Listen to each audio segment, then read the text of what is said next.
More like space thieves. Those are the ugliest nacelles I've ever seen. Hey, do you like engineering? Love it! You guys do that kind of stuff? Oh, absolutely. They got a whole division for it. My nickname's Baby Bear. That's stupid. Do you have to go to Starfleet Academy to work on a ship? No, not at all. You can enlist as an NCO and then go to the Tech Services Academy on Mars. There's a Tech Services Academy on Mars. We just found out. Star Trek Lower Decks, Season 3, Episode 5, Reflections, is released here on Thursday, September 22nd, 2022. I'm Dave Mader, joined with Chris Murphy here on Live Long and Podcast to review this episode. How are you doing tonight, Chris? Good, Dave. Good. I just finished watching the episode, and I thought it was pretty solid. I'm looking forward to breaking it down with you. Me too. Yeah, I really enjoyed this episode. I thought, in particular, the Rutherford storyline really interesting, which had been set up in some previous episodes, but they're kind of taking that mystery a little bit further, and I'm intrigued. I got to tell you. Plus, it was kind of emotional too. Really looking forward to discussing. We're expecting Davan Skelhorn to join us shortly. He's coming along, but in Nova Scotia, they're in a different time zone, and time sometimes works different. Aren't they also experiencing a stormy weather at the moment? Stormy weather. Yeah, like a huge hurricane. So there's a good chance he may not even be connected to the internet. Stormy weather. Discovery. Possibly. He hasn't messaged me to say anything's up, but I guess he couldn't if he has no internet, right? Yeah. If he's disconnected, it's going to be a hard time, right? If he's off the grid, he's like without a communicator somewhere, and we're going to have to find him. So hopefully he'll be along. Sunday away team. Maybe Edith's giving him some trouble too, going for bedtime. So yeah, no, really enjoyed the storyline. Both storylines. The Rutherford one, as I mentioned, was really, really compelling. It's something I definitely will want to watch again. The stuff with Mariner and Boimler and everything was really funny. It was like most of the jokes were in that storyline, and I really enjoyed those. I thought that there was some interesting setup there with Mariner and this new space archaeologist. Yeah, what's her name? Petra Aberdeen. Petra Aberdeen, yeah. Voiced by Georgia King, a voice actress from Scotland. Who space thief, really. Yeah, a space thief, as Mariner would call her, which I have to reorganize my sounds here to get back to, but more like space thieves. More like space thieves. Yeah. Let's have a look at the screenshots for the episode. Oh, hey Sam, how are you doing tonight? Glad to see you back with us. Did you see the new Lower Decks episode yet? It was really good. It's available on Crave, or it will be streaming tonight on CTV Sci-Fi channel as well if you get that. Let's break down the episode. So we start off here with a captain's log that is what I just trying to remind myself here what Captain Freeman is setting up here. They're at Tulgana 4, where they'll be updating Federation consulate power systems. But the teaser is about Samantha Rutherford himself, who is definitely the focus of this episode. He's sleeping in his bunk. He's in the midst of a nightmare in which he's having trouble with an engine that's overheating on the verge of destruction. But we kind of know now, after seeing this episode, that this is actually a flashback from before his accident. And as the engine starts going off and exploding, he wakes up on his bunk on the Cerritos, screaming. We see fellow Ensign Fedorov walking by in his towel, as he often does. His very short towel. He really needs to replicate a longer one. He could replicate a bigger one, but he won't. Yeah. It's quite indignant once the moment the startling is down. We don't see like this. I don't really see the hallway too often at night mode. Which was interesting to kind of see. It's a long hallway too. Yeah, like a lot. There's really what I always find too interesting too about this ship, because it's basically the saucer section is the same size as the Enterprise D's saucer section, right? Plus it's got like a secondary hull. But like if you've seen some videos about the Enterprise D, if you put all 1,000 crew members on on the hull, they were to stand on the hull, it's like tiny. It's so tiny. So the amount of room you would actually have inside a saucer like that would be massive. So this seems a bit unnecessary, but unless there's more cetacean ops and other sections of the ship that are taking up what could be livable space. Anyway, Yeah, I kind of got that feeling with this show. It's like they're all, crammed in the lower decks as the lower, right. members, I'm just trying to understand, I guess, how many crew does this ship have in total? That's an excellent question. Yeah. They say it's a lot. So that's the lower. That's the teaser, as mentioned. Where they're at Tolgana 4 here to do a mission. Narrated here by Captain Freeman, and Mariner and Boimler have been assigned to run the Starfleet recruitment booth on the planet, much to Mariner's dismay. They try to leave to get ready, and Rutherford's struggling with the repairs on the shuttlecraft in the background here. He didn't get a good night's sleep. He was having those nightmares. Have they been working on this shuttle since like season 1? Yeah, I'm like, is this made of cardboard? Is this actually a real shuttle? I guess it is. But yeah, it's like a decommissioned shuttle that they're just like, this is our pet project. I guess so. Yeah, this is kind of like their home base. This little repair bay. For these 4 characters, for whatever reason, So Tendy's trying to help him out. He said she ends up like kind of scanning his implant here and figuring out that there's some long-term memories stuck in the buffer. So she offers to clear the cache, which he agrees to. And I guess this is what's going to set off his little episode here immediately. But this kind of like makes him want to like go to sleep. Over here, Mariner and Boimler getting ready on their little recruitment mission. And Mariner starts complaining about it. Just then, I don't know where he came from, but all of a sudden Ransom's there, and he's just like, "Hey, don't you be getting thing? I'll transfer you to Starbase 80." Whoa, Starbase 80. I will transfer you to Starbase 80. Starbase 80? Don't joke about that. Starbase 80 is the worst. Starbase 80. What's going on Starbase 80? I have no idea. I've never heard of Starbase 80 prior to this moment. No, I gotta like look at. Have we ever? I'm just checking Memory Alpha quickly to see if there's ever been a reference before this. Okay, it was talked about in another Lower Decks episode, Terminal Provocations. Starbase 80 has less than a desirable reputation among the crew, to the point that many crew members cried out in shock when Dr. Tiana suggested that Ensign Mariner go work on the starbase to goof around after Mariner accidentally knocked Tiana's face into her nachos. That's bad. I think that's like maybe we'll get a Starbase 80 episode in the future then. I think so. I think we're setting it up here. So let's this episode written by Meg McMahon, the creator of Lower Decks. The first one he's written this season, as we've talked about in some of the previous podcasts. He usually writes the first and at least in like first couple seasons, he wrote the first and last episodes. This season he's taking a little bit of a different approach, taking one here in the middle instead. Yeah, it seems like he's like, this is a crucial story point sort of telling. So he's like, this one I'm taking over, guys. This one's a crucial turning point. Yeah, I think like, he's trying to like maybe guide the narrative around this long-term story around Rutherford, which is good. Mm-hmm. Episode directed by Michael Mullen, who I think has only been directing episodes this season so far. He also directed episode 2, which was the Least Dangerous Game, the one with Martok and all that. So Rutherford's going to sleep here, but then there's a malfunction in his implant. And all of a sudden, he has a red eye. And I didn't really understand where this was going at first. I thought maybe this was... with the episode being called Reflections, I was like, is this going to be like a mirror universe episode? And somehow he's been transplanted with his mirror universe counterpart. Yeah. I thought the same thing. It's like, did he just wake up in an alternate dimension or some sort of dream dimension? Like, what's going to happen here, right? Yeah. I couldn't quite like he starts swearing right away. He goes, "What? Oh, my effing head!" And where the hell am I?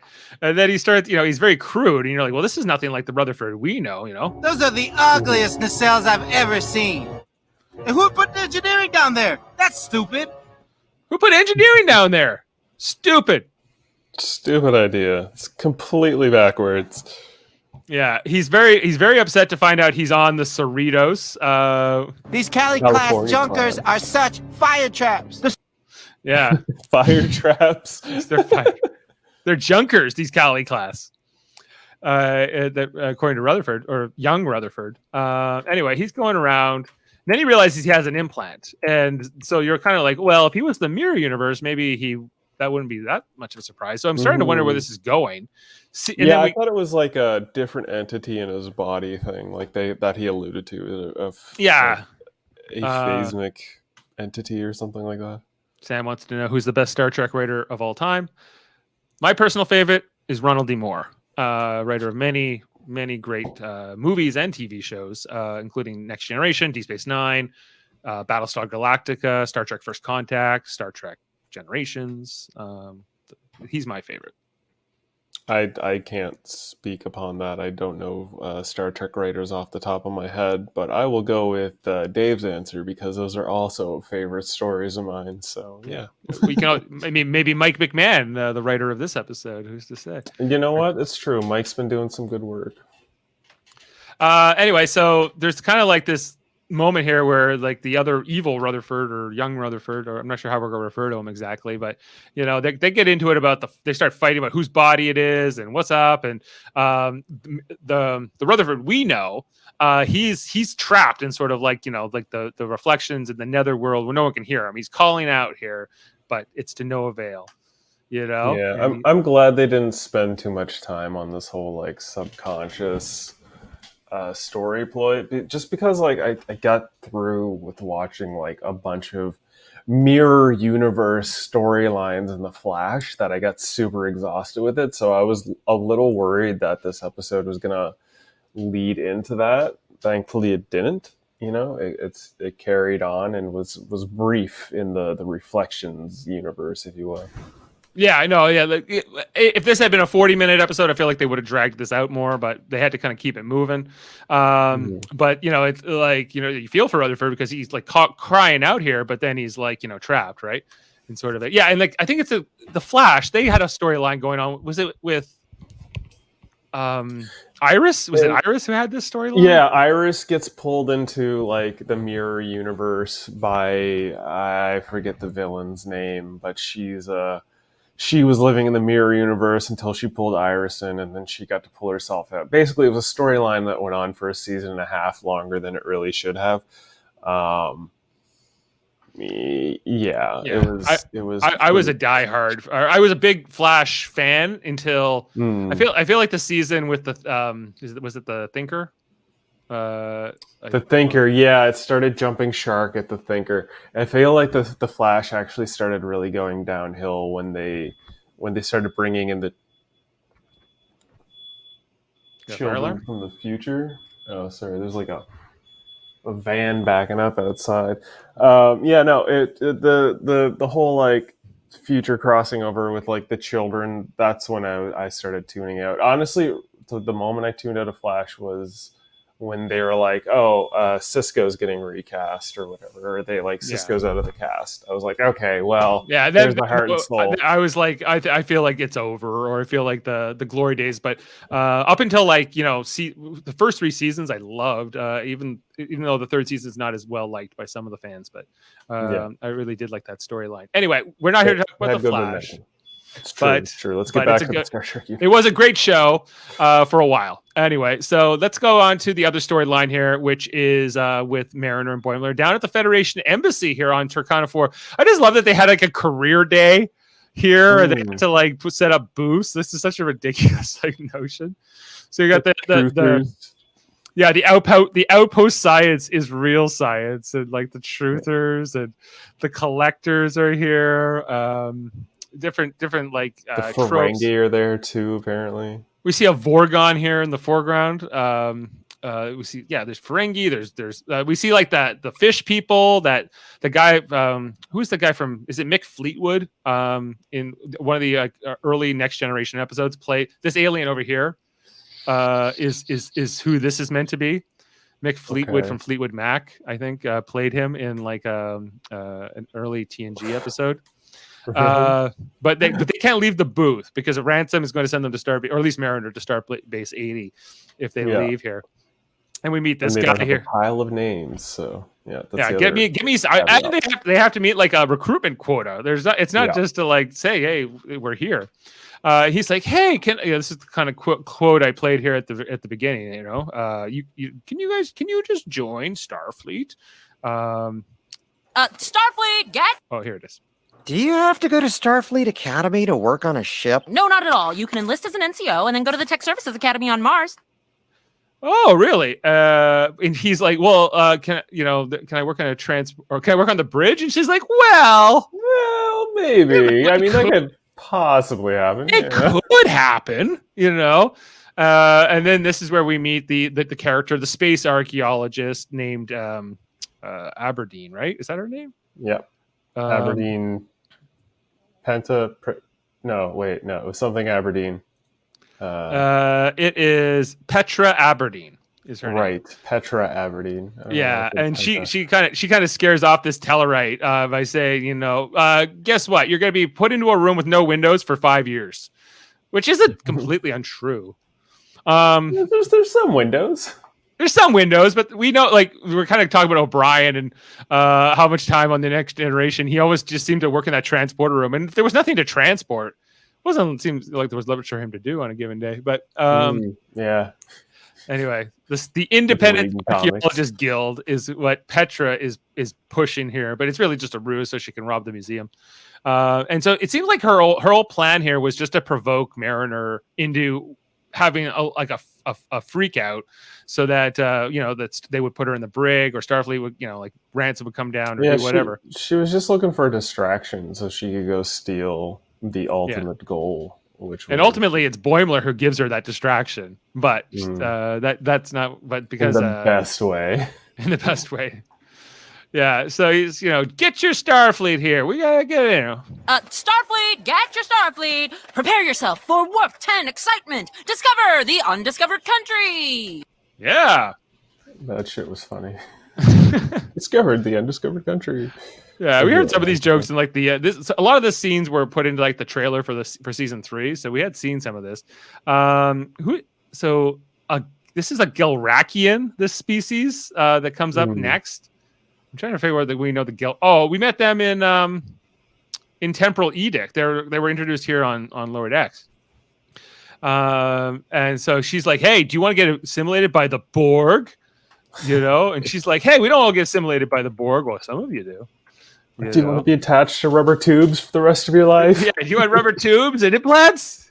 It's really pissing off Mariner here, but you can't leave the booth. And yeah, he keeps going here. Back to Cerritos, we got other Rutherford, this new Red-Eye Rutherford, coming up here and, continuing to go, "Oh, these Cali class are such junkers, we have to do something here." Just shitting all over the Cerritos. What a guy. These Cali-class junkers are such fire traps. The Cerritos is a great ship. Give me back my body. Give me back my body. But then he sees Ensign Barnes, who we haven't seen in a while, the Trill crewman who Rutherford went on a couple dates early in Lower Decks, and I bet I'm thinking season 1. But this other Rutherford, he is interested in women, and he's hitting on her and kind of being a jerk, and you don't even know what division I'm in. Do the spots go all the way down? Your spots go all the way down. He mistakes her for a security officer, which she's actually an operations officer. Easy mistake to make if you don't know, I guess. And he calls her boring, and it's kind of really different personality than the Rutherford we know. And she just kind of goes off here and all upset. I think Rutherford says Tendi would know what to do. Who's Tendi? You know what I like about the show like this is they just left that whole scenario at that moment. There was no reconciliation moment later on in the episode where he apologizes to her for being a completely different person or anything like that. There was nothing. It's just nope, he was just shitty to that girl, and she walks away with a broken heart. And will she get the update that he was possessed in a sense, but not. Anyway, he's going to go find Tendi, Red-Eye Rutherford here. Oh, we got Tendi had some kind of plant here that makes you mind controlled or something like that. The honestly, like, okay, I found this whole scene a little just awkward. Like, not really awkward. It was just like, well, okay, so this is where they hang out in the shuttle bay area. This is the shuttle bay that they work on. Why does she just have this random mind control plant in an atrium jar or whatever at that location? Like, why Unclear. wasn't she in? Yeah, like why wasn't she in like a plant based location or like the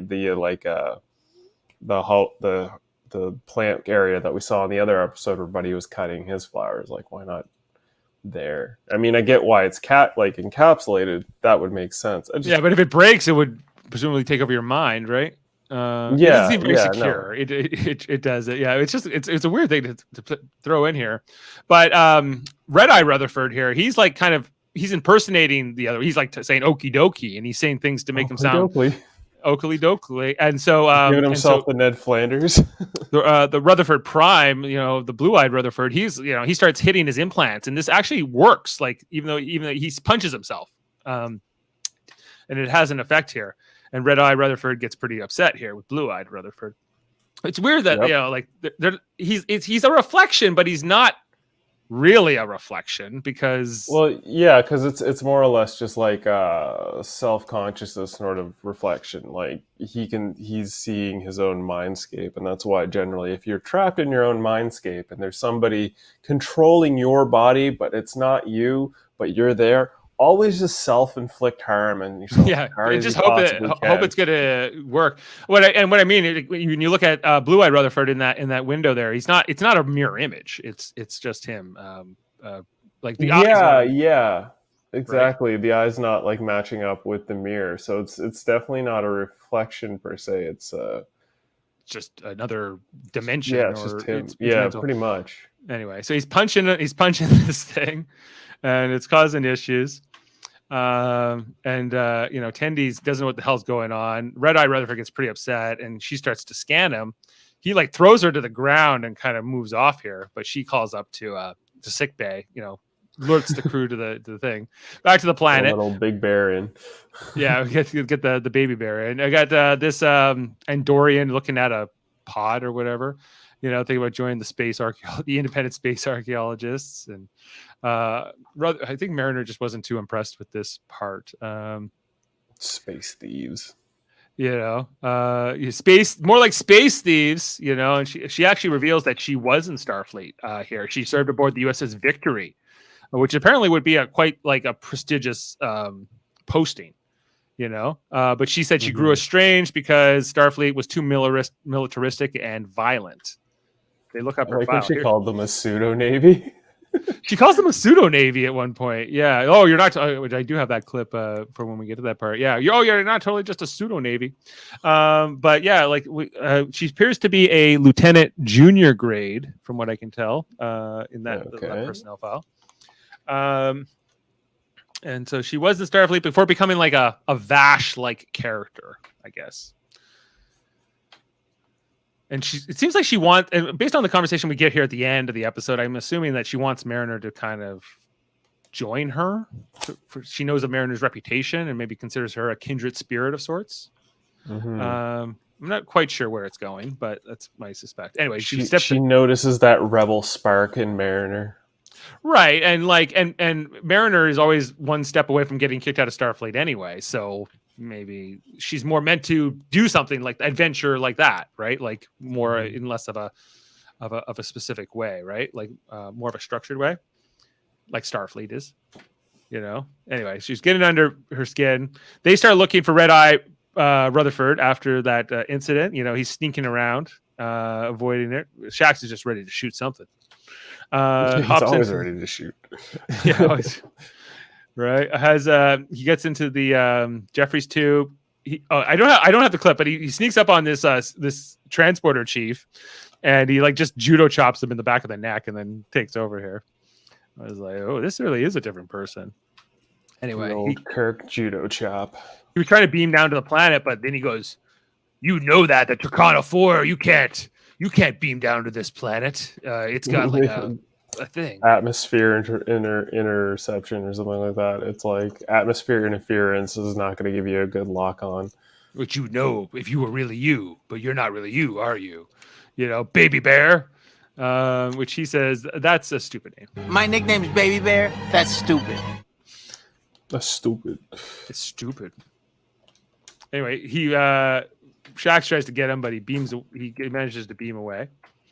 And we find out where he's going. He's going to the captain's yacht, which we have seen before. Cool. Yeah, Did we see this before? we saw this. I think in the premiere, maybe. I think or something. Maybe it was the finale of last season. Like we haven't actually seen it out of the bay yet. I don't think we've only seen it they've gotten into it a few times and they're about to take it somewhere, but I don't think they actually have taken it. Well, it makes me now wonder: are there captain's yacht for every starship? Does every starship have a captain's yacht? You know, I think most starships do, except for ships like the Defiant wouldn't probably because it's so small anyway. That'd probably be the main one I think of. But we know that Voyager has one. We never see it on the show, but hey, Davan. Did you guys start a half hour early? No, we started at 7:30. 7:30. Since when do we go in the 30s? Since last week. Oh crap! I thought we just started at now. Well, 2 weeks ago we started at 7. Oh well, this show's very unpredictable. Gonna keep you on your toes around here. Keep you on your With long toes. podcast. Murphy knew. Well, I have a question for you guys. Okay.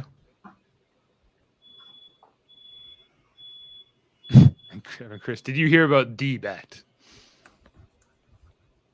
Here's my question for you guys. We'll talk about it at the end of the show. How do we know you two don't got butt bugs? How do we know you two don't got butt bugs? Well, that's a good question. And that's why you were here a half hour early. Yeah. We're on that faux Navy time. Well, I was supposed to bring the sound effects, which I just finished working hard on, so I guess it sucks. So we're gonna get caught up on a few of them. Here we go. The recruitment booth, no! Well, someone's got to do it. Do they? Because last time I checked, nobody's ever signed up for Starfleet at the recruitment booth. I did! You're not helping! Andy signed up. Actually, how about this? I keep having the same crazy nightmare. Ooh, the one where you're in a new timeline with Kirk and Spock where they have cinematic chemistry. Ugh, I wish. Okay, can we stop on that one? Yeah, let's stop on that one. We didn't talk about that line from earlier in the episode, but why do Kirk and Spock not have cinematic chemistry according to Mike McMahon? Not a lot, man. People always disagree. go on about the relationship between those two, but I don't know. I think it's better in the movies than it is even in the original series. Well, they push it more in the movies, certainly in Wrath of Khan and that kind of stuff. But and Voyage Home. Yeah, Voyage Home. Oh well, yeah. Lower Okay, Spock. I take it back. Harder, They have a ton deeper. of chemistry in Voyage Home. And even in Undiscovered Country, I disagree. I don't agree with that. You know what? That line. You've convinced me. I don't know. disagree as well. I watched Kirk try and get Spock to work the kink out in his back. He tried to get it lower, harder, deeper, but Spock was. Maybe they're talking about a different Kirk and Spock. I don't know. It was TOS series. Maybe they're talking about the new one. Maybe I don't know. Yeah. You can see Chris the Pine. meme on our Instagram page. Live long and pod. Because I don't think that Chris Pine and Zachary Quinto have the same chemistry as Shatner and Nimoy. No, but Zachary Quinto has the personality of a wet paper bag. Well, that's also true. But At least when he comes across when he's acting, anyway. Yeah, he's Silas. He has to act tormented.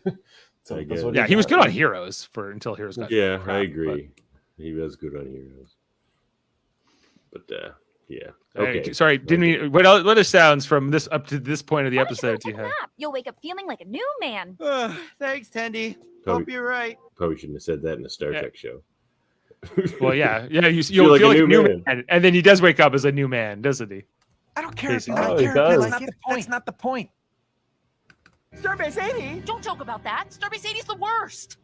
I did. Tell me when we catch up to where you guys actually We're almost are. there.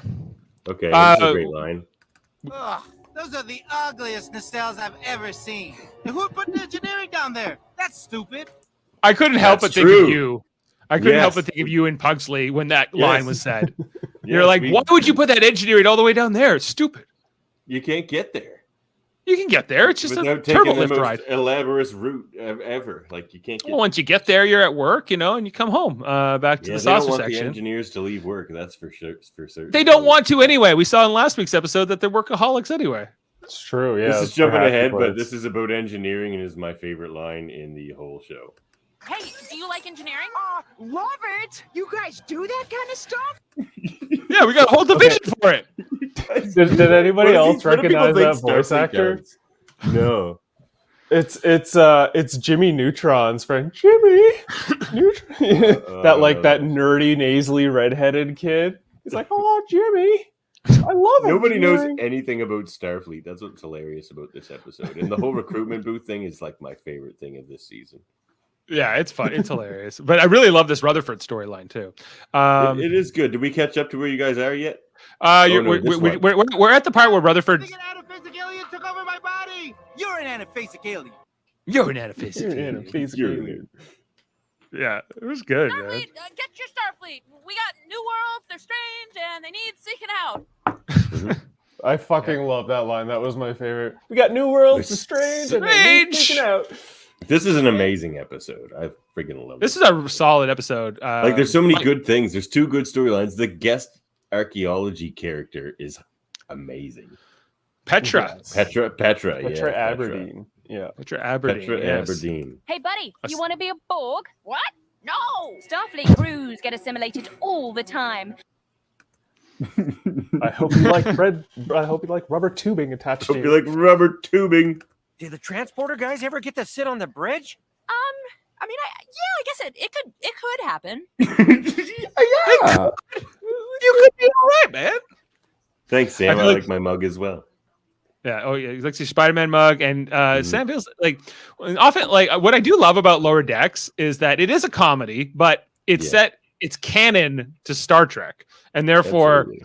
Everything they establish is part of the Star Trek universe and and they do this on a fine line of like making jokes of it while not crossing the line. They've come close a few times. It's I think. Wonderfully self-referential and meta. Like they know their audience, But it still stays grounded in itself. Like it's still yes.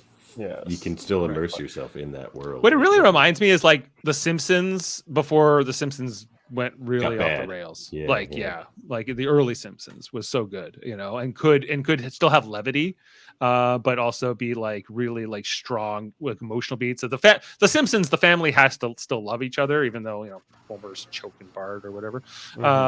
Like there's still like that dynamic to it. Anyway, so That isn't violent. Well, tell that to the Romulans, the Klingons, the Cardassians. What? They attack us. It's self-defense. Oh, right. You guys totally aren't a pseudo-navy at all. yeah, pseudo navy. Second best line. You guys totally aren't a pseudo navy at all. Which and then she does. This Aberdeen does challenge. Isn't violent. That's hilarious too. Though. We're not violent. Well, violent? They attack us. Is Starfleet a military organization or not? The debate rages on.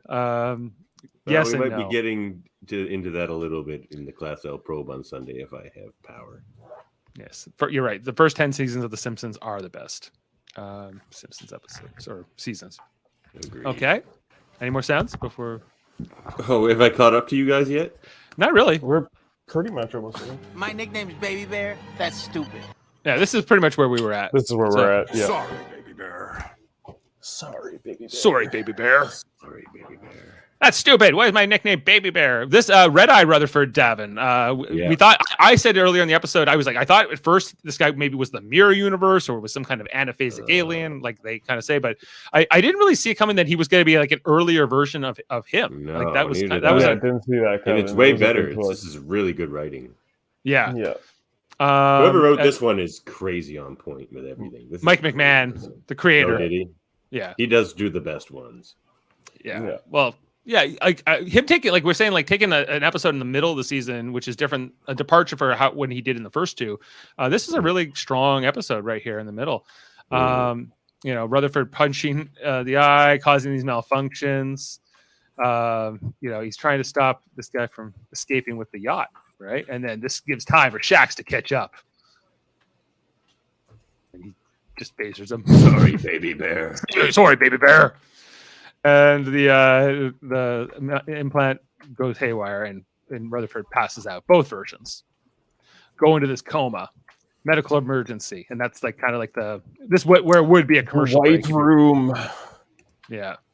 So we head over here to sickbay, and Dr. Tiana is doing her examination here on Rutherford, saying that there's kind of like two memories kind of battling off here. I'm not really articulating this very well. I cleared the cache on his implant. Did I erase my best friend?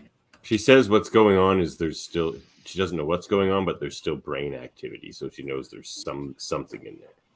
They have to wait to see if Rutherford will return to normal. So they're basically he has to. It's one of those classic Star Trek. To see who emerges. We have to wait. Only he can battle this on inside his mind. Kind of like when Riker in the writer strike episode of season 2 of Next Generation, where they're like, "Let's have a clip show because we're not allowed to write anything new." But this wasn't quite that. Anyway, so we go inside of the mind here, and what do they call this? The dreamscape? Mindscape. Here? The mindscape, right? We see here this younger Rutherford. What is this jacket he's wearing, Davan? It's pretty slick. I don't know. I think it's just supposed to look retro, but like, what does retro mean when you're from the 24th century? So I think that's the joke. But you also look. He's wearing a cadet's uniform underneath, with which is similar to the Red Squad version we saw in the Valiant episode of Deep Space Nine. Right? Because it's a little bit. It's kind of like what Nog was wearing, but it's got a dark turtleneck, and it's got but it's still got like the pockets on the sides. And this jacket I couldn't quite identify. Anyway, so there's this thing here. You know what they say about Dave. This guy actually thinks the uniforms are cool. They are cool. They are cool. There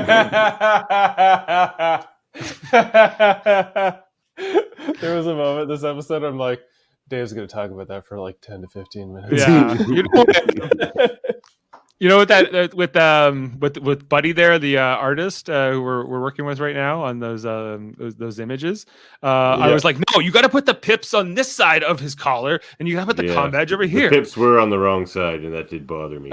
Yeah, I was like, I was like, you need to put a hollow pip, and he was like, is that like a holographic pip? I go, no, it's like a pip with hollow. It's just the ring. It's just the ring. It's the ring. Yeah. So I was just explaining these things to him. Anyway, be nice to my guy, Mr. Blocks. I was being nice, but I was just like, listen, I'm a little bit more anal than most Star Trek fans about these things.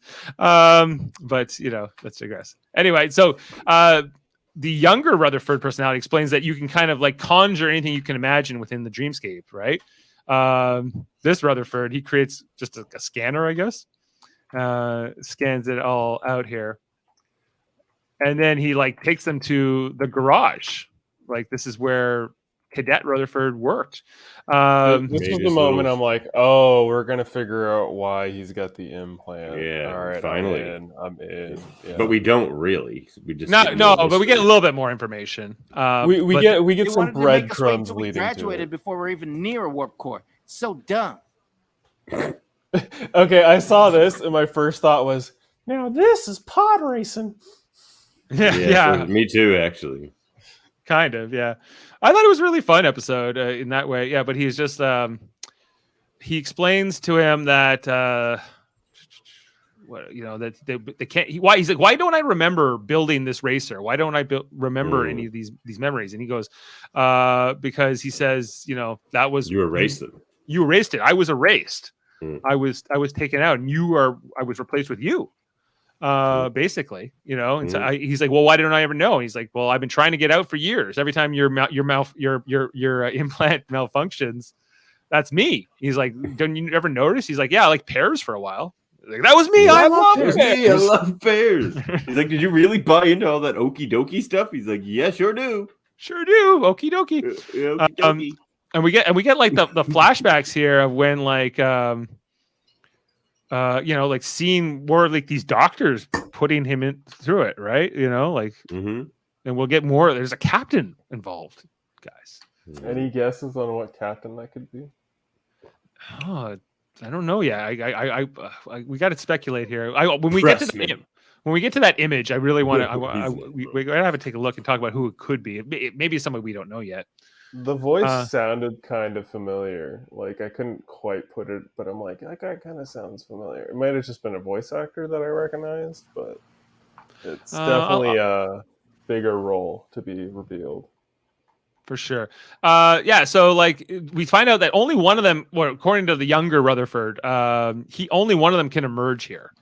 All right. Only one of them can survive. You have to kind of go up this blue light thing, and he's like, "See you later, sucker. I'm going to be the new Rutherford." And then he pulls him down here, and then this Rutherford tries to get up, and it's kind of the same thing.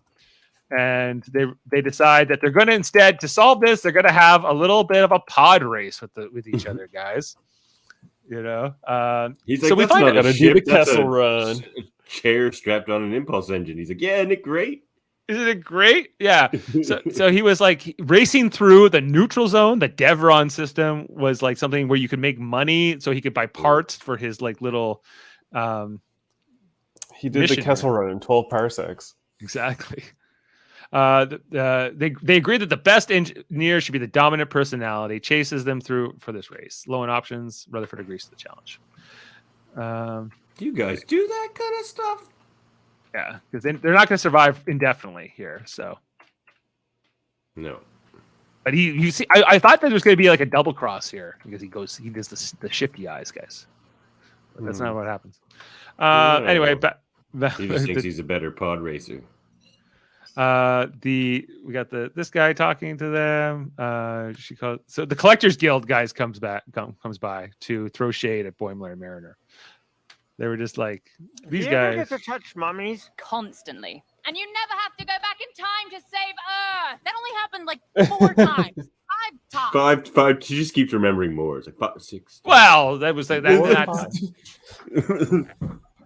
Nobody's ever had bugs out there, but actually, I think that did happen. Oh yeah, it's just a conspiracy, which is the name of the episode. When these truthers come by, the conspiracy theorists. I got them.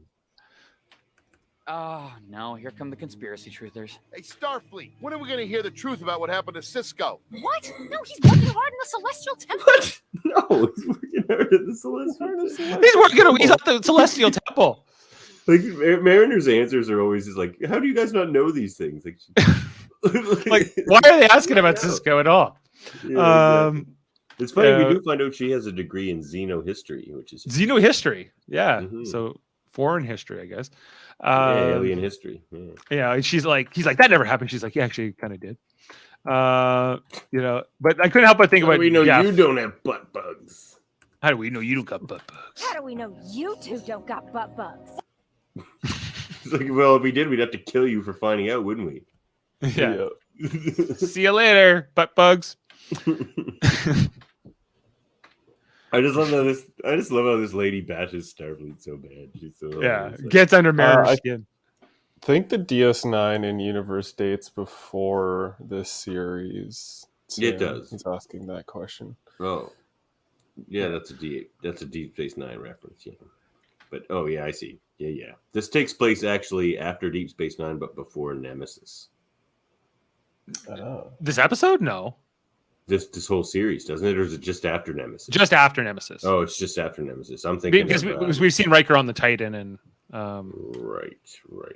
I'm thinking of something else. This is 2382 at the specifically. So anyway, so we get the montage of like the one Mariner's working on his ship, and then we got other Rutherford working on his. Did you guys know it was gonna be? Yeah. Did you know it was going to be a Delta Flyer? I didn't realize it was going to be a Delta Flyer until he's like, "It's the Delta Flyer," and I was like, "Oh my god, that's amazing." Yeah, I didn't. I should have picked up on it. No, I didn't. No, yeah, exactly. The frame, it was a giveaway. Yeah, it's the Delta Flyer. It's super fast and it's got pop-out impulse thrusters. Tom Paris designed it on Voyager. Yeah, is DS9 in universe dates before or after? Before this, DS9 ends roughly 5 or 6 years before this. Sam, so Cisco's been in the Celestial Temple for a while, for a number of years now. What is the name of the ship? The Sampaguita. What's that a reference to? I have no idea. The first Sam part is probably just his name, but I don't know. Anyway, so he's got his ship, and then he comes to see his. He's got a beer, of course, and he says, "Look, it's the Delta Flyer! Woo!" He's like, "You could have built anything you could imagine, right?" And you built a Delta Flyer. He's like, "Delta Flyers are cool. It's a shuttle with a paint matching job. outfit." Yeah, I got matching outfits, but and his ship. I don't think it looks cool at all, really. So apparently, a Sampaguita is a sweetly scented tropical flower belonging to the wide genus of jasmines. Sampaguita is the common name of the species Jasminium sambac.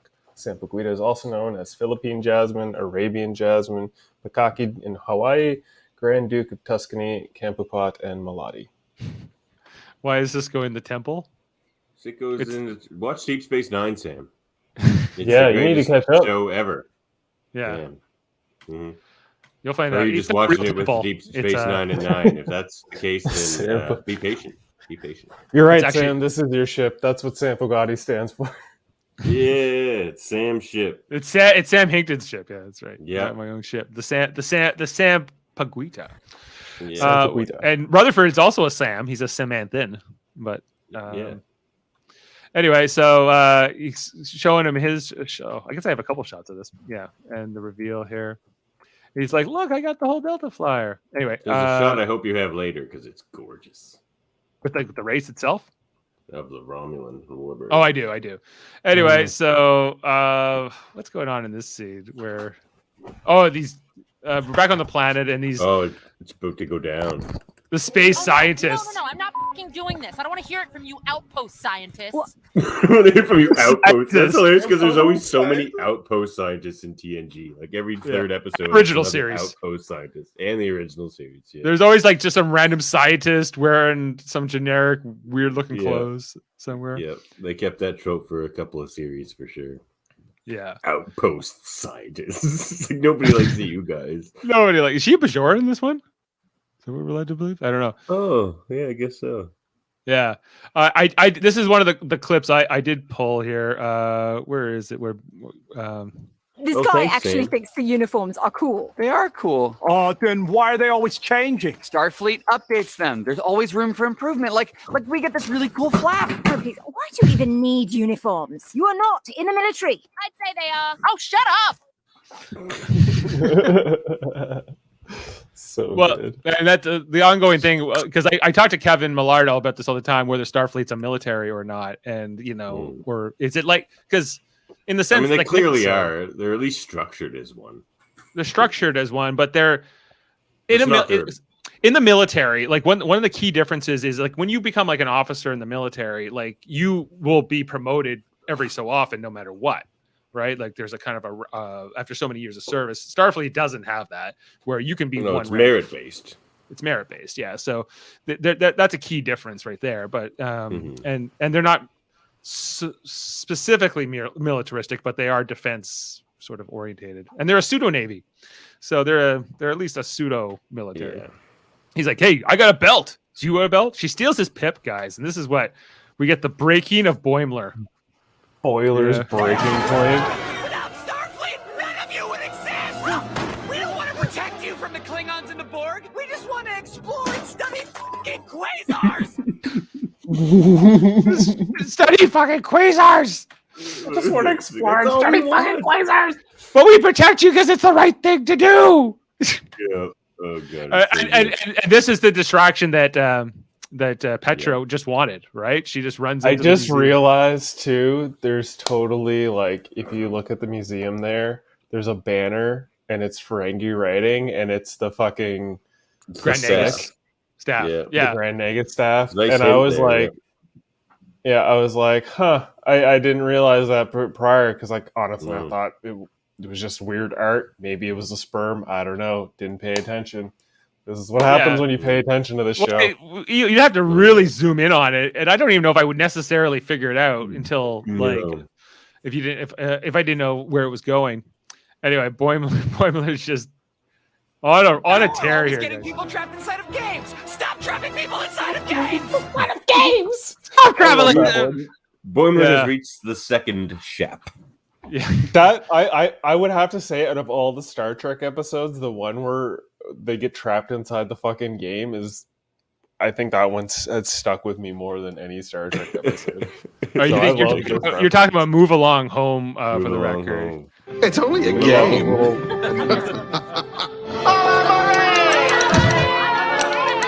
And they bang their little sticks together. Yeah. Stop trapping people inside of games. Games. Why is that your guys' thing? Well, they're kind of lumping them in here with like you see here like the mind control game that Wesley Crusher and like Ashley Judd had. Oh wow, it is there on the table. Because I think Riker brought it back from Rise, which they just call the game. The game. The episode is called The Game in Next Gen. Yeah. That's the reference I was talking about. Those headpieces stuck with me forever. There was even like a meme going around when Wordle was being popular, and it's like your Facebook timeline, and it's just like that shot from Star Trek with the like little holes, but it's a Wordle over it. Yeah, that's funny. This Klingon in the background seems happy that he's yelling at these people. Oh yeah, yeah. She's like, "Good battle." She walks up to I the bet end. you this folk would be fans of Jumanji. Probably. And then, this is the clip you played earlier. Like, yeah, I'll play it again just because I love it so much. Hey, do you like engineering? Love it. You guys do that kind of stuff? Yeah, I got a whole division for it and everything. But if you loved engineering, wouldn't you know that there's like a ton of it in Starfleet? It's just so hilarious. Oh, presumably. Like, what? Like nobody cares about Starfleet. What alien is what species is this guy supposed to be? Carl Weezer. That's voiced by Carl Weezer. Anyway, Boimler going crazy. Back to the race itself. I love that they got him back in that Delta Flyer race uniform from Voyager. I liked that uniform. It's like, okay, yeah, it's a good uniform. Yeah, the racing uniform. It's really nice. Only one episode I think they ever used it, but and so he's got the Delta Flyer, stacked, right? And the cool transition here where it goes from like the garage and then they're like in the space and the whole thing comes up here with the route. He's like, I randomized the route for you to make it fair. Anyway, they go and boom, and like I thought that this actually was pretty fun to watch. This is a fun sequence. Everything about it. The show looks really good. Yeah, it was around this point I was like, oh, is this how he gets his eye damaged? He was fucking around in a space race and he was attacked by friggin' Romulans. Is that what happened? Oh yeah, I didn't really think about that, but that's as good theories any. Because it was just like they were just doing a personality correction on him.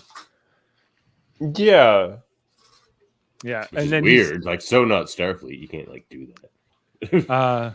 Young Rutherford gets the lead here in the race, right? And he's kind of busting off here, but then there's like a neck and neck, and then here's the Romulans. Oh, it looks so good. Yeah, when such like a this good forward flying shot. Oh, it's the prettiest ship ever created, the Warbird. Really hollow in the middle. Beautiful. Yeah, but that's good. Someone can fire a torpedo through there and it won't hurt you. That's true. Yep. Is there explanation for why it's shaped like that? Is there any? I think the real reason. Well, I think because the Romulans don't use a traditional warp core. They use what's called a singularity core, which is singularity drive. It's just a small black hole. It's a concentrated black hole, so it's presumably something to do with that because the ship needs more berth, maybe around something like that. Yeah, more gravitational forces. And so but they're getting fired at here. I don't know. So they can't shut off power. Fun fact, like a Romulan. But this is the mindscape. Like they didn't have to have Romulans here. No, but it's so cool, and they teased. But I mean, like, what if it was like I don't like they didn't have to have it, but it kind of felt more like this is what happened to him. This is him sort of like reliving a memory, but he's not quite aware that he's reliving the memory. What could have happened to him when how reckless he was as a young guy, and how he could have been killed back then, but he wasn't. But the question is, what does that captain want him for? And it seems like in any other show this would be a Section 31 plot, right? And it feels very Section 31. Yeah, I completely agree. When I was watching this, I'm like, this is getting this. I'd be disappointed if that captain just turns out to be Section 31, that's going to be a disappointment. Or if somebody we've never seen. Really, you think?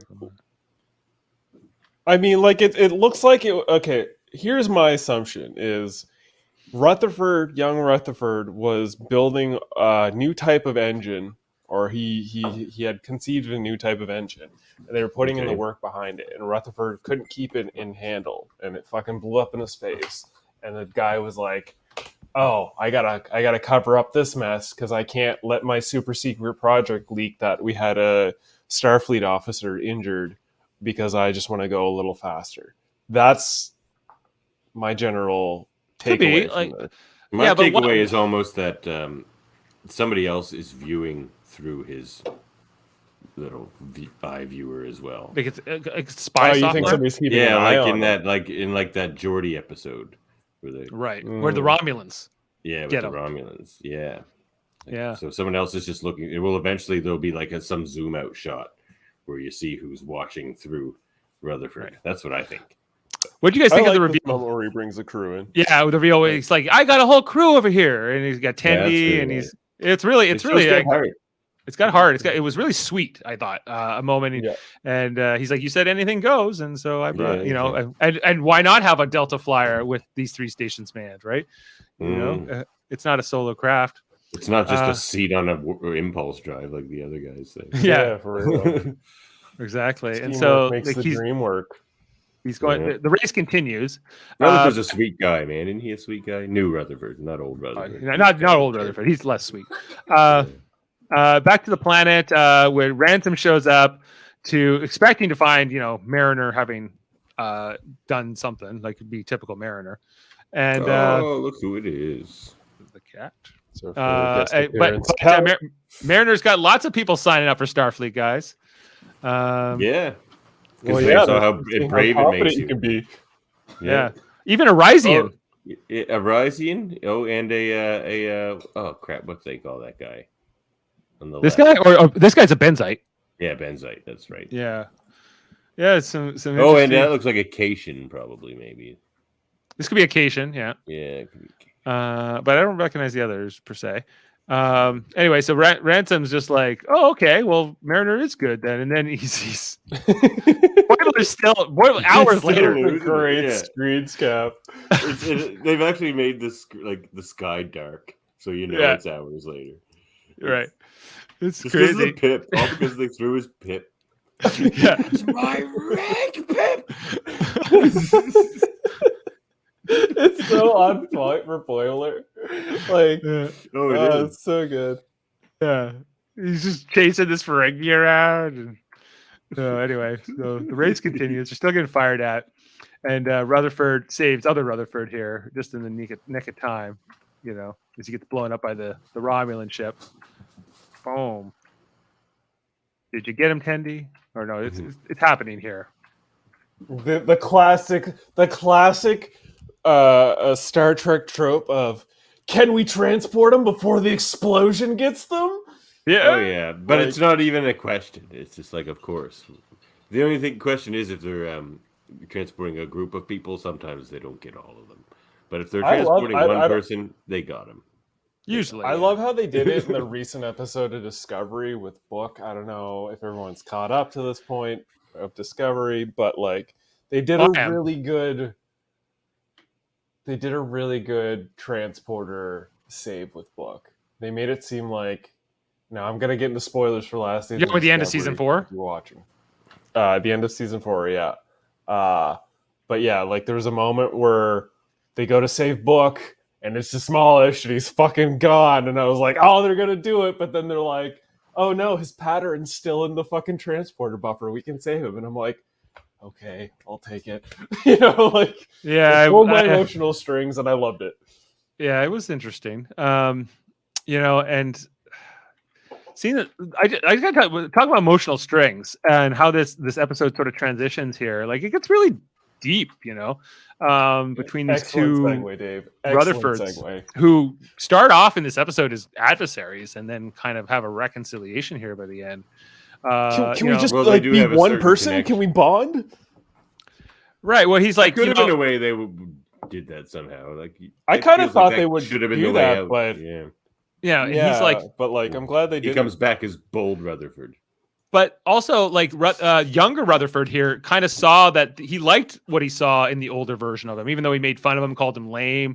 But he saw the strength, that he had friends, that he was happy in where he worked. He liked the ship, and he was more successful in some ways than he had been as a younger person. Where he talks about being so angry as a young man, right? He's like, I used to be angry. I like this moment. Yeah, I like this moment because it kind of made me think about like how I would interact with my younger self, like in retrospective of just like the things I've gone through in life. And I can remember being after like the slapping, cocky, brash. Right. Yeah, exactly right. Look, first like off, I can remember being like, the cocky, brash, younger self with the cool jacket, thinking I was cool as shit and everything. You had a jacket like that? Screw you, old. I thought you were. Well, cool, not like that, but I remember being young and having. he definitely had the leather jacket.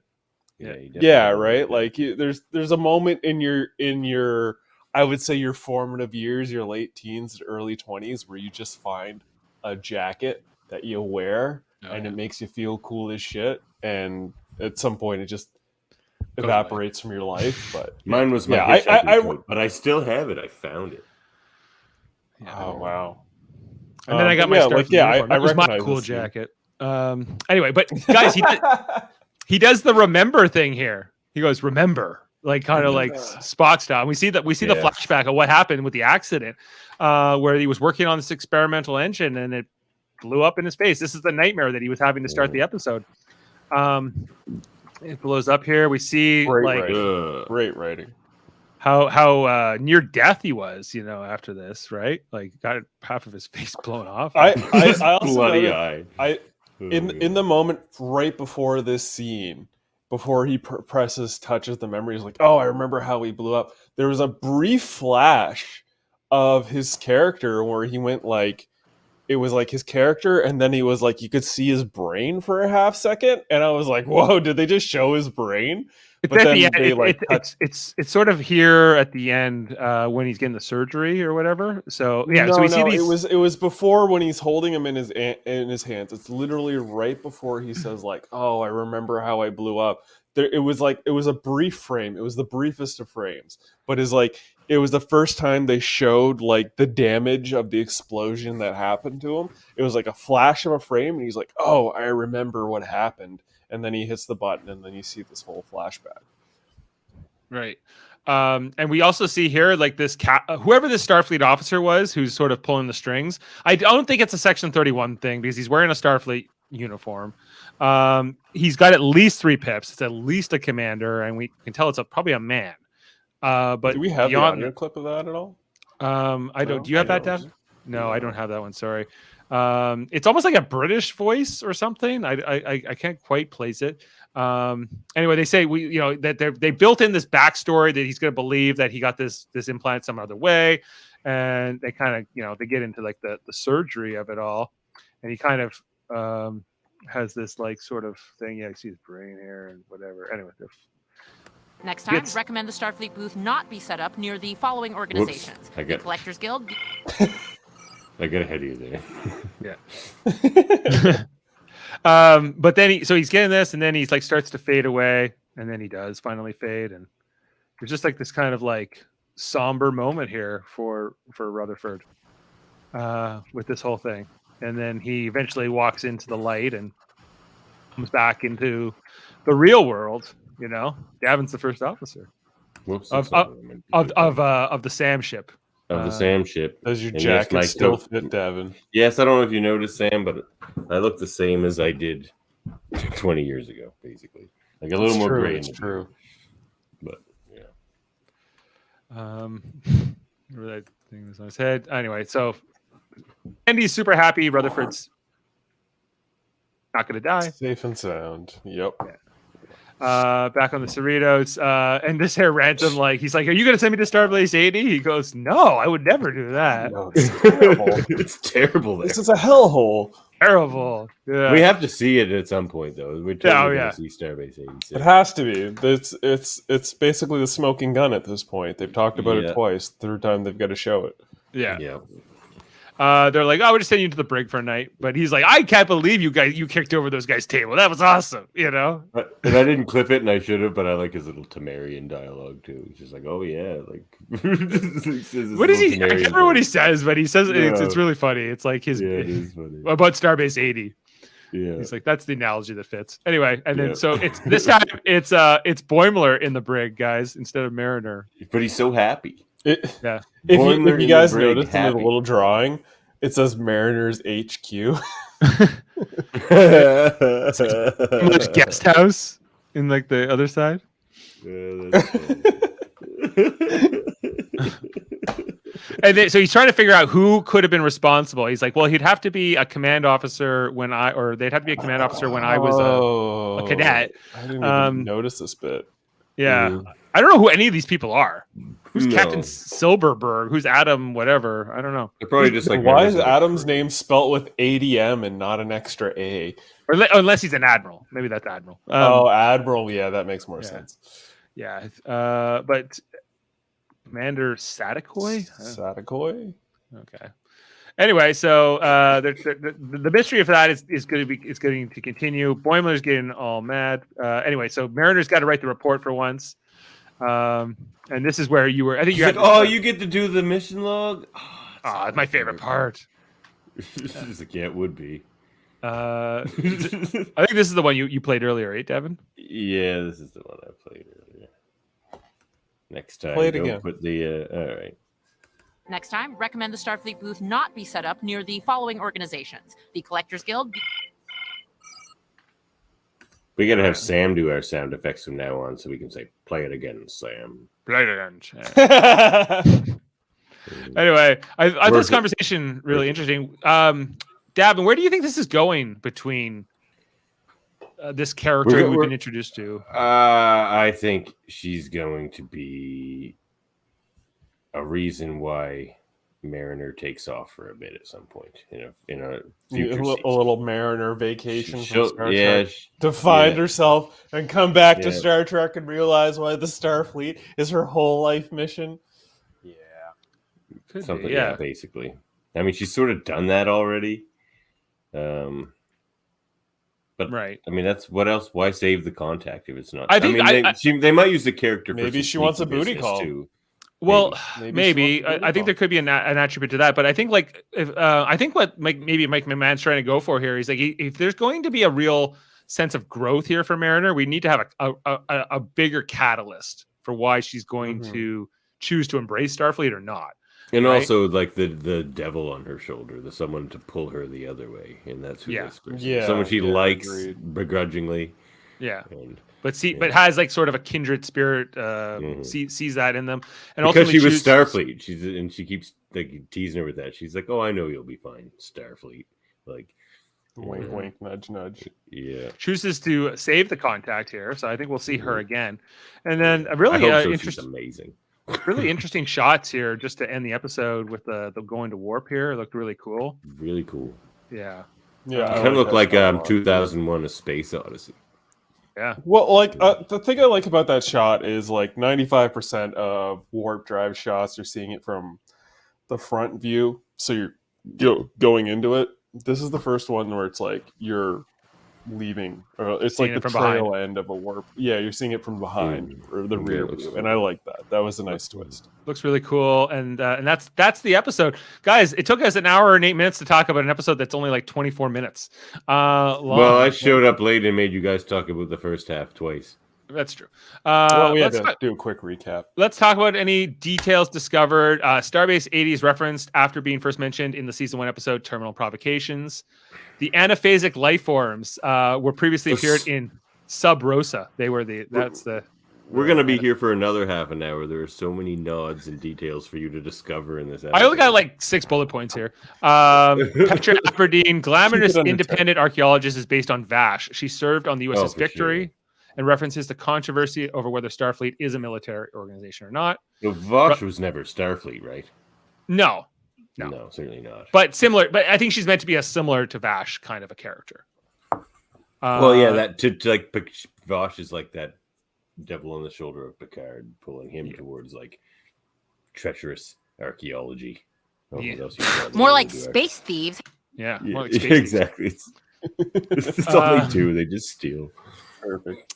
Tendi has a pod plant with a mind control pollen from Omicron Ceti 3, previously encountered in the original series episode, This Side of Paradise. This episode features 6 different uniform styles, guys. The most to ever appear in a single episode. Oh, this is exciting. Oh. Starfleet uniform from the 2250s to the early 2270s. Type C on the life-size cutouts on Kirk and Spock. Starfleet uniforms 2350s to 2370s. The Type A on the pad image. The Type B worn by the officer in Rutherford's flashback. And the dress uniform seen on the pad image. The Starfleet uniform worn from the late 2360s to the early 2370s. A cadet uniform. A flight suit from Voyager. The Starfleet uniform from the 2370s to the early 2380s, seen on pad images. And the Starfleet uniform early 2380s, regularly worn by the USS Cerritos crew. Guys, this is a huge episode for uniforms. This guy actually thinks the uniforms are cool. They are cool. I'm starting to think that Boimler is my spirit animal. Yeah, maybe. Yeah. Maybe into the lower decks radio theater, we gotta switch you to Boimler. All right, let's get into the ratings, guys. We have only done radio theater once. It's Wedge Judge, though it was awesome. Yeah, you did a great in Wedge Judge. All right, reflections, guys. Let's rate it. I'm going high on this one. I'm going 9.8. 7. I'm doing it. Murphy. Oh man, I've thought about this for a bit. I think I'm gonna give it a 9.5. I know I gave last week's episode 10, and I'm giving this one 9.5 strictly under the basis that I didn't laugh as hard at this episode as I did the last one, but I did love the intrigue. I did love the storytelling. And there was a bunch of good little inside jokes and callbacks. Honestly, it was a solid episode, so it's going to get a 9.5 for me. Yeah. 9.5. And Davan, what's your rating? 10, my favorite of the season so far. I think that's well earned. 9.7. So easily the best episode, our favorite episode this season so far. No, collectively. It's not. Oh, First Contact was last season. I see. That's the end. First Contact was the end of last season, which we confused me because Zephram Cochrane shows up in the first one of this in Grounded, but he's not in First Contact. No. This had an 8.8 as of this morning on IMDb. I don't know if it's changed at all. Shamefully low. Let's see if it's changed. No, it seems like it's the same. And Mike McMahon wrote it. I think it's a Rutherford, but it's also kind of a Mariner. She's more of the. No, it's a Rutherford episode for sure. Yeah, it's a Rutherford episode with Mariner B plot. B story. Yeah, Mariner. Not even. It's like a Mariner Boimler B plot. The B plot is just the recruiting drive, essentially. I think. All right, so guys, we're wrapping up here. So easily our favorite episode. We're halfway down the season, so I'm excited to talk about episode 6 whenever we find out the name of it. We'll be back in a week's time, 7:30, Davan, next week. We'll be on. My bad. I apologize, listeners. No worries. Sam, I know you were missing me. I should have confirmed the time with you guys earlier today. Or we thought you might have been locked down due to the storm. We thought I was told you were in some kind of a stormy weather. No, that's Saturday. I know it was. I thought you were getting stormy weather. They call it Stormy Monday. Stormy Saturday. Saturday. I know. So I have a podcast planned for this channel on Sunday, but tell us about it. As long as one of me or Locutor Dave has power, we'll make it happen. But if both of us don't have power, it's not happening. Yeah. Well, we'll hope we're fingers crossed. If anything, maybe we'll reach out to our satellite entrepreneurs, and maybe we'll set up some sort of podcast. I can't make it Sunday. Yeah. I got too much going on. But what is the plan for Sunday here on Live Long and Podcast, Davan? That's a Class L probe with Which is? Myself and my co-host on over at Locutor's Dave Puxley and Adam Woodward of Live Long and Podcast fame. Oh, yes. coming on. And what we do is we take deep dives into topics from Debate 9. I can tell you which one I picked. I haven't heard from the other fellows yet. But sure. The topic I will be presenting for us to discuss is the one we did on the last Debate 9 that I didn't get to talk about because it was my question. Why didn't or shouldn't Starfleet have been able, the Federation really, but mostly Starfleet, I guess, but have been able to win the peace against the Dominion? That always bothered me. It's just that line. Well, if you're losing we have to do war because we're losing the peace. A war might be our only hope because we're losing the peace. So you're going further. That always bothered me. I'm just like, if anything, so many things about that bother me. It's just like, if anyone should have won the peace, it's the Federation. You would think, because that's what they're kind of set up to do. And also, if they like. At what point does the Federation go, screw everything the way we do it, and let's just do war now? Like the diplomacy, we're done. I don't know. I got to talk about it. I wish I was there to take the other side of the argument, but well, it's not an argument on Class L probe. That's the thing. We're taking things that were argued from Debate 9. More of a discussion. A discussion, yes, and we kind of come to a conclusion, a united conclusion at the end. Okay. Well, I look forward to hearing that. So that'll be the next here on the channel. You should also check out our Monday night Star Trek Enterprise rewatch ongoing series where we're going through episode by episode. We're up to season 2, episode 15 or 16, I think. Now it's getting interesting. We just talked about a really cool episode the other night. I don't know about you guys, but I'm Team Kevin on that show now. Yeah, he likes it more than anybody. Yeah, Team Kevin. We just covered Future Tense. So we talked about season 2, episode 17, Katamar, I think it's called. We're doing Katamar. I love, and it has one of my favorite guest characters in the history of Star Trek. You should check it out. We're gonna be talking about that Monday. Tuesdays we have our Deep Space Nine at 9. We're gonna be taking 2 weeks off on Deep Space Nine. Jeff Mader going to his honeymoon in Aruba, so we're 2 weeks. So we're good. So we're taking a little pause here, but we're up to season 6, and we just talked about Rocks and Shoals this past Tuesday, which was a really fun, interesting episode of the Deep Space Nine we got into with the crew over there. And I feel like I should have gave it a 9 instead of an 8.5. I'm sort of regretting that. You want to change it? Yeah, I can update it. All right. Rocks and Shoals, really good. Sometimes I'm too hard on Deep Space Nine because I try to judge it harder than the other ones because it is better than the others. Because you're such a fanboy. I tried to judge them all. I just judged them based on how much I enjoyed them. But yeah. And then what? I think that's it for anything else on Live Long and Podcast. Locutors do anything else other than Class L Probe on Sunday? No, Class L Probe on Sunday. Our next episode is on the failures of Star Trek on the main podcast. On the audio podcast? On the audio only podcast. Yep. And there'll be a Trouble with Trivia coming up soon. Another Debate 9 coming up soon. Good stuff. Should we talk about my Star Trek Radio Theater idea? Yeah, talk about it. Tell us. Because this is a Lower Decks podcast, right? It is. So we're going to do some Star Trek Radio Theaters, as you fans of Star Trek Radio Theater are aware of. And there are many. Star Trek Radio Theater is big time.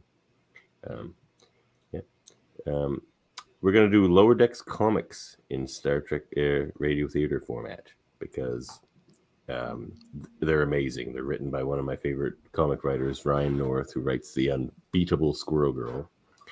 And it's done in his style with like the kind of captions at the bottom where he's talking to the reader. But other than that, it comes off as just amazing Lower Decks episodes, and I think some of them are going to be better than actual Lower Decks episodes, so I feel like let's add some audio to them. Let's try it. Yeah, let's give it a shot. It's a new version of radio theater in a sense. Where we try to not go off the board so much and actually try to sound like the characters for you. Yeah, exactly. It's gonna be good. So Michael Chan is cast as aliens. I never know what voice casting. I never know what voice is going to come out of Michael Chan. So, and if you're watching Michael Chan, here's why it's perfect for you, because he likes to make up voices and go off the board with these things. This is a comic book. Any alien that shows up, we have no idea what they sound like, and he can do whatever he wants. It's perfect. Excellent. Yeah. Well, guys, that's great. We also have. Did you know that we're part of a federation? We are. We are. We're part of a federation of podcasts, which we now affectionately call the United Federation of Podcasts. Do you have our sweet logo? I do. I'm just loading it up, actually. Yeah, there it is. Yeah. The United Federation of Podcasts, which includes our affiliate channels like X-Rated, Davan's X-Men show on Tuesdays with Andre. Oh, yes. We also have Super Mater Brothers podcasting. And yes, Sam, I will tell them where we're right now. Tonight, we're going to be talking about Big Brother 24, the penultimate episode, or I guess there is an episode tomorrow, but we're not talking about that one. But Thursday and Sunday, we're going to be talking about Big Brother. We're also in Survivor, season 43. We just covered the premiere last night, so check that out. Yes, and I need to tell them about the bet. We made a bet. I know about the bet. Yeah, but does Murphy know about the bet? Murphy might not know about the bet. I made a bet with Sam about if his pick wins Survivor, I have to start a Gilligan's Island podcast. And if his pick doesn't get picked, then Sam has to quit university. It's a big bet. that was the deal. That's how I remember it. No, he's been asking me to do a Gilligan's Island podcast for I think about 2 years. And I'm like, well, eventually, I got a lot of. Why, Sam? Why are you so hard up for a Gilligan's Island podcast? Well, I have a group solution. that got lost on an island. I have a solution to the problem, fellas. Sam joins our United Federation of Podcasts with his own Gilligan's Island podcast. Sam, do you know about Gilligan's Island? What? Is that a thing? Do you know about Gilligan's Island? If you don't know about Gilligan's Island, Sam, look up Gilligan's Island. It's Murphy may have just changed. It's a worthy read. It's a worthy read. Wow. Also, in the United Federation of Podcasts, we have a show called Trivial Debates, where we do ongoing debates with Davan just hosted. We had a host, 3 contestants, different questions, debates. September 18th was Davan's episode, a musical-themed episode with Chris Seymour, Eamon Mader, and Mott Tyrell competing. It was a really fun episode. If you haven't listened to it yet, you should. Check it out. Jaemeel and I have thoughts on that. What was the quote that got thrown back and forth? Eamon and that's not my problem. Oh yeah, that's not my problem. That's not my problem. Well, I've never heard of that. Well, that's not my problem. That you've never heard of what I'm talking about. Yeah. Yeah. So it was a lot of fun. We're gonna be doing one at the end of October. I think October 30th. It may or may not be Halloween themed. So check that out over in Trivial Debates, our monthly show. Plus the Hellbound podcast with Michael Chan and Alex Blackburn on Wednesdays. Not an official member of the Federation, but friends of the show. And but you know who is the Graphic Histories podcast? The Graphics History podcast, which I don't have. I need to get that banner added up in here in our. I'll have to get it. But check it out. It's on hiatus right now. Yeah, but it will be back. It's got a long back catalog of great interviews. Go check it out. Yeah. So you saw the logo here first. The Federation of Podcasts, including, I might add, I think perhaps the best episode of Graphic Histories podcast is the one it's a 2-parter actually. He does with Marvel Comics artist David Cutler, who of course is a regular on X-Rated, the X-Men animated review show, and they used to be roommates, so they have great banter, and it's a great episode. Everyone should go watch. Absolutely, or listen to. It's also audio only. All right. Well, I guess we're going to wrap up for tonight, guys. Check us out later on Super Mater Brothers podcast tonight as we're talking about Big Brother. And we'll see you next time here. And Davan, you got a quote you want to take us out on? Yeah, my own. I'll be on time next week. Okay. No, I do have a quote. I mean, there's so many good ones, but I think it might have to be this one. Without Starfleet, none of you would exist!